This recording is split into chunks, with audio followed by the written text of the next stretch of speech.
મિત્રો મજામાં રહેજો તો ફરી એકવાર નવા વિડીયોમાં તમારું હાર્દિક સ્વાગત છે। અત્યારમાં ભાઈ જો હું આવી ગયો છું હુદન દાદા, કારણ કે આપણે છે ને ઝાડવા આવ્યા હતા ને, તો ઝાડવાને પાણી પાવા આવ્યો છું। તો આ ઝાડવું રહ્યું ને એ જો ઢોર ખાઈ ગયા છે અને સુકાઈ ગયું સાવ, એટલે શું છે કાંઈ છું નથી બરોબર એ ઝાડવું નથી છું। અને એક બીજું ઝાડવું એક આપણે અહીં આવ્યું હતું, હા, અને અહીંયા જે લગભગ તો આ નહીં થાય, કારણ કે હા સુકાઈ ગયું છે। ઢોર બધા છે ને ખાઈ ગયા છે, કારણ કે અહીંયા બધા શું છે મસ્તીનું વાતાવરણ ને લોકેશન આવે, ધાર કહેવાય, એટલે અહીંયા શું છે માલ ઢોર બધું સરતું હોય। અને એક ઝાડવું છે આપણે એ ભાઈ સરસ, આપણે એક ઝાડવું જો આ કોળી ગયેલું છે સરસ મજાનું, એટલે છે ને અહીંયા આપણે પાણી પાઈ દઈએ ઝાડવાને। આપણે જો ક્યાં ભાઈને વૈયા છે તો અહીંયા પાઈ દઈએ, આ લગભગ થઈ જાય, કારણ કે આ છે ને જામી જશે સારું। અને ભાઈ લીલું સમ હજી એમનામ જ છે જોવા, એટલે આ થઈ જાય। તો આપણે છે ને દાદાના દર્શન કરી લેવી અને પછી જઈએ આપણે વાડી બાજુ, કારણ કે કેટલા સમય થશે ને આપણે વાડીએ યાદ નથી, તલને એવડાને એવું કેવું થઈ ગયું જોઈ લેવી। એ પહેલાં આપણે દાદાના દર્શન કરતા રહીએ। તો આ છે અમારા દાદા ખુદ દાદા બેઠેલા છે, તો આપણે છે ને દર્શન કરીને જઈએ વાડીએ ને સીધા મળે તમને વાડી બાજુ। તો ચાલો વિડીયોમાં કન્ટિન્યુ બન્યા રહીજો।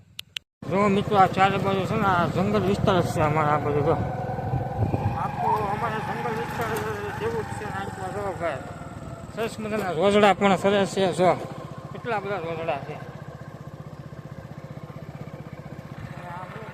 આપણું જંગલ વિસ્તાર જેવું જ છે, આટલા રોજડા સરસ જુઓ, આ બધા રોજડા કેટલા ઉપર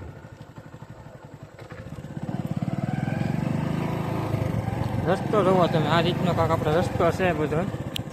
જો મિત્રો આવો કાંક રસ્તો છે આ રીતનો, જો આ બધા પાણી જેવું નેર ને એવું બધું રસ્તા આવી જાય, વાહ તમે જોઈ શકતા છો આ બધું ટ્રેક્ટર રસ્તા બધું હાલી જો કેવો થઈ ગયો, કારણ કે આ છે ને નેર છે સામે બધાની, અહીંથી પાણી આવે એટલે આથી આખો કેળો અમારો ભરાય જાય ને આપણે આ પાણી પોપટ છે અત્યારે જવાનું ગાડી લઈ, ગાડી બંધ ન પડે તો સારું, કારણ કે સાયલેન્સર છે ને આપણે ભૂલી જાય ઘણું બધું, તો ધીમે ધીમે જવા દઉં છું।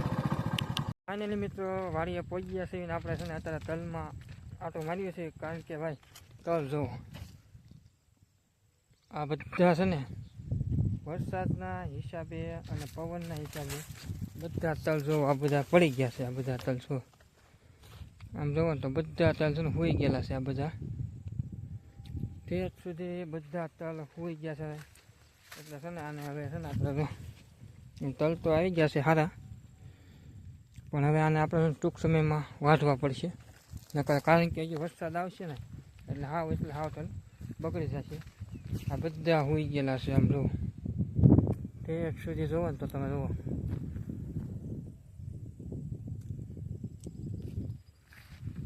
અને વચમાં આપણે શું આ એવડા નાખેલા છે, વચમાં અમુક આ પછી આપણે વચમાં એવડા નાખી દીધા હતા અને તલ હતા, કારણ કે આ બધું છે ને વરસાદને પવન ને એના કારણે છે ને બધું છે ને પૂરે દીધા છે, આખા તલ પાડી દીધા છે, એટલે આમાં કાંઈ હાચી વચ્ચે હાલે નહીં, એટલે શું આવું રીતનું બધું ખડ થઈ ગયું છે અને ખાલાય બહુ થઈ ગયા છે, આ બધા ખાલા છે તલના। પછી આપણે તલ નાખ્યા નહોતા, પછી એવડા સોંપવાનો વિચાર કર્યો હતો, એટલે આપણે વચમાં આ જોઈએ બધા એવડા સોંપી દીધા છે। અને શું છે અમુક બહુ વધારે ખાલા પડી ગયા હતા, પછી આપણે વચમાં એવડા ને એવું નાખી દીધું, પણ કાંઈ વાંધો નહીં, છે ને આપણે આ તો મારો દાવડા તલમાં, કારણ કે વધારે એવા થઈ ગયા છે, એટલે આપણે એક બીજીમાં હવે તલને વાટી નાખીએ, કારણ કે વરસાદ ન આવે તો વધારે જાય, વરસાદ આવશે તો હજી 4-5 આપણે લંબાવું તો નડતા પછી। અને અહીંથી જો ભાઈ લોકેશન દી આચમી ગયો છે હાવ, લોકેશન જો મસ્તીનું આવે, વાદળા અને એકદમ સનસેટ સરસ મજાનું બધું જો।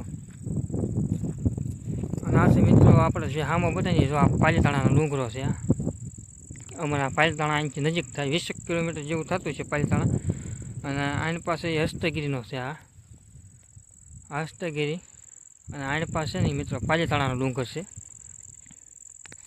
એટલે અમારે છે ને મિત્રો નજીક જ થાય, અમારે હાવ નજીક થાય છે, લગભગ 20 કિલોમીટર આજુબાજુ 20-19 કિલોમીટર થાય, વધારે નથી થતું, કારણ કે અમારે પાલીતાણા આવો તો ઘણી વખત જવા આવવાનું હોય। અને આ બધા ખેતર જો પડતર છે, આ છે ને એ બધા પડતર ખેતર છે, ઓલપા પડતર છે, જો ભાઈ સરસ મજાનું એકદમ લોકેશન રાઈટનું કેવું મસ્તીનું આવે જોવા, મસ્તીનું એટલે કાંઈ ન ઘટે. અને આ છે ભાઈ આપણે, તો આ રીતની હતી ભાઈ આપણે. અને ઓલી વાડીનો વિડીયો ન થયો તો જોઈ નાખજો. એ વાડી આપણે કપાસ હશે, કપાસ સિવાય અહીંયા કાંઈ વસ્તુ નથી આવેલું. અને કપાસ આપણે છે અહીંયા 12 થી 13 વીઘાનો કપાસ છે, અને 5 વીઘામાં આપણે તલ હતા. તો તલમાં આપણે નુકસાની છે જુઓ, કારણ કે ભાઈ વરસાદ આવી જાય એટલે છે ને તલને નુકસાની, કેમ કે આપણે ધારવીની ન થાય. નકર વરસાદ ન આવ્યો તો થઈ જાય, અને હજી જો પવનને વરસાદ આવી જાય એટલે આપણા તલ હાવ ફેલ થઈ જાય. એટલે જેમ બનીને એમ ઉતાવળ રાખી છે ને વાઢી લેવા પડશે આ બધા તલ. મિત્રો અત્યારે લગભગ વાગી ગયા છે 7 જેવું વાગી ગયું છે, અને હવે આપણે જવાનું છે ઘર બાજુ, કારણ કે છે ને વહેલા છતાં 7 વાગી જશે. અહીંયા અંધારું નથી થયું, 4 સુધી આપણે ઘરે પહોંચી જઈએ. અને વિડીયો કેવો લાગ્યો કોમેન્ટમાં જણાવી દેજો. અવનવર વિડીયો જોવા માટે હિતેશ વ્લોગ ચેનલને સબસ્ક્રાઈબ ન કરી તો સબસ્ક્રાઈબ કરી લેજો. મળીશું નેક્સ્ટ ટાઈમ. ત્યાં સુધી બધાને જય Shri Ram and bye bye.